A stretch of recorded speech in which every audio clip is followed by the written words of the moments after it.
नमस्कार, मी गजानन काळबांडे. सर्व शेतकरी बांधवांना खरीप हंगामाच्या खूप खूप शुभेच्छा. सोयाबीन आणि तूर हे वाशिम जिल्ह्यातील मुख्य पीक आहे. तर या पिकाबद्दल आपण थोडे बहुत या ठिकाणी चर्चा करूया.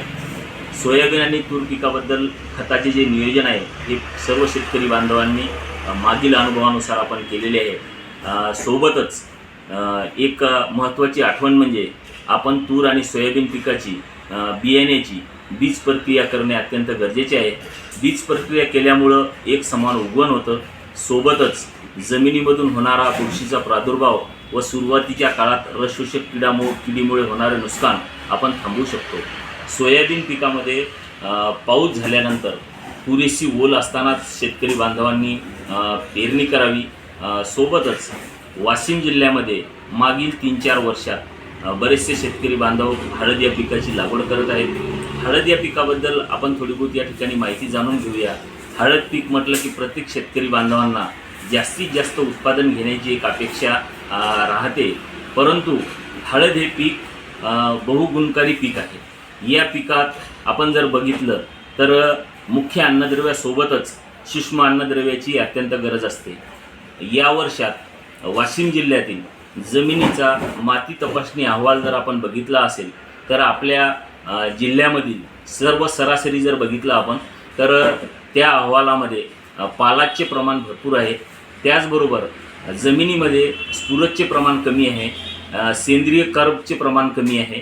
यासाठी मी सर्व शेतकरी बांधवांना एक विनंती करेल, आपण जो काही बेसल डोस लागवड करण्याच्या अगोदर टाकत आहात यामध्ये स्फुरदयुक्त खते म्हणजे सिंगल सुपर फॉस्फेट, सेंद्रिय खते सोबतच सूक्ष्म अन्नद्रव्ये हे मिसळून टाकल्यास एक चांगला फायदा होऊ शकतो.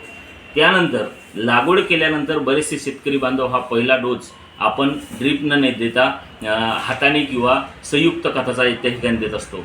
तर माझी एक विनंती आहे सर्व शेतकरी बांधवांना की हळद पिकामध्ये आपण जर सेंद्रिय खत सोबतच सूक्ष्म अन्नद्रव्ये त्यासोबत आपण जे काही नत्रस्फुरद पालाशे हे वेगवेगळ्या पद्धतीने घेऊन म्हणजे युरिया असेल, सिंगल सुपर फॉस्फेट असेल, पोटॅश असेल, या तिन्हीचं एकत्र मिश्रण करून पण देऊ शकता. मी सर्व शेतकरी बांधवांना एक विनंती करतो की हळद पिकामध्ये 16 अन्नद्रव्याची अत्यंत गरज असते. बरेचसे अन्नद्रव्ये आपल्या जमिनीतही उपलब्ध असतात, परंतु ते आपण बेड पद्धतीने करत असल्यामुळे पिकाला कमी जास्त पद्धतीने उपलब्ध होतात. यासाठी आपण ड्रीपद्वारे किंवा खताद्वारेही ते देऊ शकतो.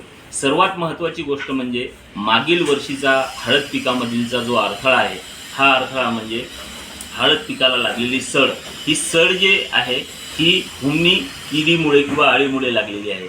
या अळीचा योग्य वेळी बंदोबस्त करणे अत्यंत गरजेचं आहे. माझ्या मते जुलै ऑगस्ट या महिन्यात आपल्या शेतात लागण झालेली आपल्याला दिसते, परंतु त्यावेळेस आपण उपाययोजना केल्यास पाहिजे तेवढे नियंत्रण मिळत नाही.